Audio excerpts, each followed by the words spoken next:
Hi, Jim. Yes, I am Jim Belilove. I live in Iowa, and my first and possibly only film is Jerry's Last Mission. Jerry's Last Mission refers to 20 wartime missions over Japan by a World War II fighter pilot. The last mission refers to his message to the world of the difficulties of war, aftermath of war, peace and reconciliation.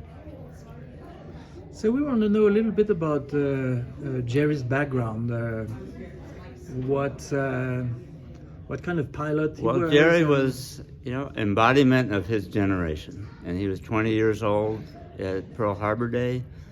He went right to the recruiting office, tried to be a fighter pilot, which is the highest form of military, and he worked his way and fought his way into the ranks and became a fighter pilot.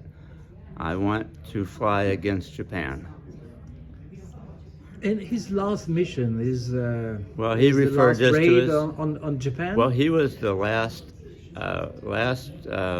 combat mission of the war, and in fact, the war ended while he was in the air. His wingman, which was one of his best buddies, was killed, and he got back, and he had to live with the aftermath of all of his flying buddies dying in the war. And then he committed his life to talking and Well, sharing. after many years of ups and downs and lots of, let's call it PTSD in this day and age, right. He found his mission in life, which was he became happy, he became upbeat, and he wanted to tell about his experiences and speak for all the soldiers and warriors that couldn't speak. Mm-hmm. And Jim, tell me how you got involved with this story. Well, and I the got involved with Jerry as a friend. He lived in town. We spent time with him, and as you heard his tales, you became fascinated. I got the idea he was a nice, fun person, but he was also a historic person. His experiences embodied his generation. And at one point, I think we were at some inn or pub or something, and he said, "Damn, there ought to be a movie about me." And at that point, we committed to doing that. How did you become a filmmaker then? Well, I'm truly not a filmmaker. I appreciate film, of course. Yeah, well, we looked for the resources. He'd also talked it up to some young filmmaker, and we put it all together. And it was 5 or 6 years worth of effort to pull this film together. A family effort? And I'm not family, but he had 4 sons, and the sons were very instrumental in this as well. So they contributed? They contributed, and they're in the film. They're prime part of the film is the sons. And you told me that one of them had this really emblematic and strange history with Japan. Well, it was, Jerry's basic view was, as a warrior, he hated Japan. He hated everything about Japan. His mission was to bomb and kill Japanese.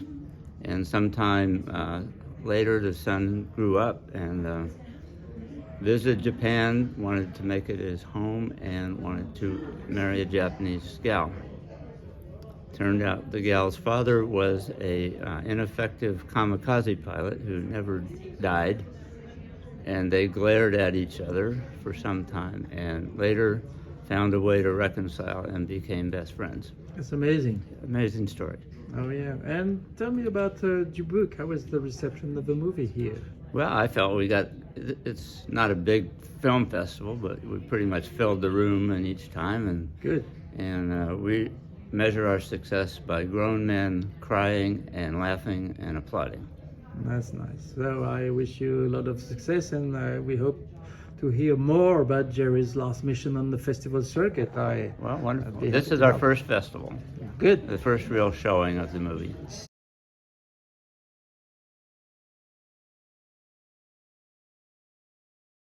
Interesting way, Jerry's last mission has actually now become my mission. And I had a company, I sold the company, I don't have to go to work, and I'm dedicated to having Jerry's story being told.